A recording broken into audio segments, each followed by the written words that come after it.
अंजना की प्रसिद्धि क्यों है? सती अंजना की, सती सीजा की प्रसिद्धि क्यों है? बोलो ना।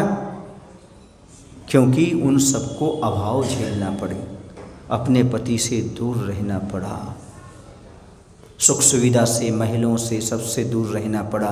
तो क्या धर्मात्मा नहीं थे क्या? धर्मात्मा थे, इसलिए उन्हें एक जल्दी कष्ट आया। उसी भव में उन्होंने क्षय किया, स्त्रीलिंग का छेदन किया। आगे आएंगे, मुनि बनेंगे, कल्याण कर जाएंगे। वरना पड़े रहते आप जैसे, बुरा नहीं मानना, वरना पड़े रहते आप जैसे स्त्री पर्याय में। इतने संकट आए, लेकिन धर्म की मजबूती रही, कर्म की नजरा जल्दी हो गई, लिंग का छेदन हो गया। अब आगे पर्याय धारण करेंगे, मोक्ष चले जाएंगे। इतनी जल्दी संसार का उनका छेद हो गया। ये समझो इस लॉजिकल को। आपके जीवन में इतने संकट आ रहे हैं, ये मत समझना कि मैं धर्म कर रहा हूं इसलिए आ रहा है। नहीं, ये समझना मैं पाप की नजरा करना चाहता हूं, इसलिए पाप उदय में आ रहा है। और वो आएंगे, उदीर्ण होकर के आएंगे, आपको क्षय को प्राप्त होंगे। धर्म का फल नहीं है ये जो हम पाप को ललकार रहे हैं, वो पाप आ रहे हैं, उदय में जा रहे हैं। धर्म का फल तो जो है सो है, वो मिलेगा, मिल रहा है। ये यदि आपके पास श्रद्धा है, तुम दुनिया में कहीं भी चले जाना, तुम्हारा तत्व ज्ञान कभी गाफिल नहीं हो सकता। दुनिया के बहकावे में कभी तुम आ नहीं सकते। कुंतु सागर कभी किसी के बहकावे में नहीं आया। जहां भी रहा है, डंके की चोट पर रहा है।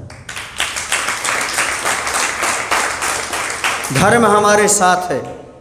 यदि परेशानी मेरे पास आ रही है, कोई भी चीज़ मेरे पास है, अभाव है, तो मेरे कर्म का उदय है। लेकिन मैं इन कर्मों की नजरा करूंगा, आगे ये अभाव मेरा समाप्त हो जाएगा। ये श्रद्धा ने विश्वास रखकर चलो। अपने सिवाय जीव को और कोई फल देने वाला नहीं है। समझ गए? आज मान लो तुम कुछ नहीं करो, रोने लगो, बैठने लगो, चिल्लाने लगो, सब कुछ करने लगो, तो कोई तुम्हारा साथ देने वाला नहीं है। किसी को कोई फर्क पड़ने वाला नहीं है। किसी को कोई फर्क पड़ने वाला नहीं, ना पड़ोसी को, ना किसी को कोई फर्क नहीं पड़ने वाला। अपने अपने सुख खोरों में पिता पुत्र दारा। यदि फर्क पड़ेगा तो उससे जो तुम्हें आईने में दिखाई देगा। कौन?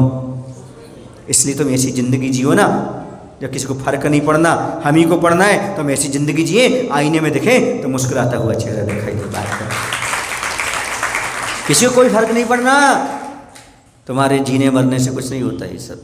और मान लो आपके पेट में दर्द है, लोग दवाई दे देंगे, सांत्वना दे देंगे, दर्द तो तुम्ही को झेलना पड़ेगा ना।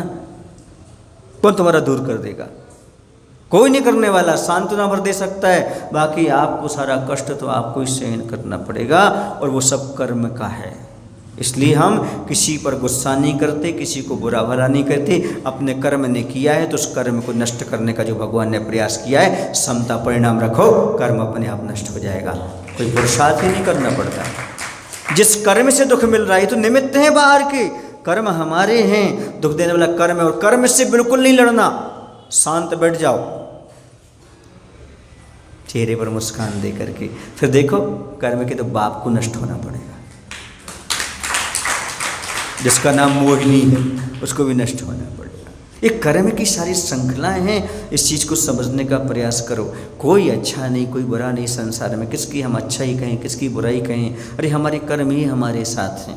कभी किसी को नहीं कोसना, बुरा भला नहीं करना। और मैं तो ये कहता हूँ, यदि कोई निमित्त आपको बुरा बन रहा हो तो हाथ जोड़ के भगवान से प्रार्थना करना, हे भगवान उनका भला हो, हे भगवान उसका अच्छा हो, हे प्रभु उन्हें सलामत रखना, हे प्रभु उन्हें सलामत रखना जो हमसे नफरत करते हैं। प्रेम ही नहीं, नफरत ही सही, वे कुछ तो हमसे करते हैं। जियो, आनंद से जियो, दिन में खाओ, दिन में पियो, खूब जियो। क्या रखा? ये सुख कैसे देंगे? जो स्वयं दुखी है वो तुम्हें सुखी कैसे बना सकते हैं? जो स्वयं अभाव में जी रहे हैं वो आपको कैसे सद्भाव में जिया सकते हैं? सोचो तो। ये आपने कभी सोचा ही नहीं। सोचो, वो स्वयं दुखी हैं, तुम्हें क्या सुखी बनाएंगे? अरे सुखी तो हमें अपने आप में रहना है।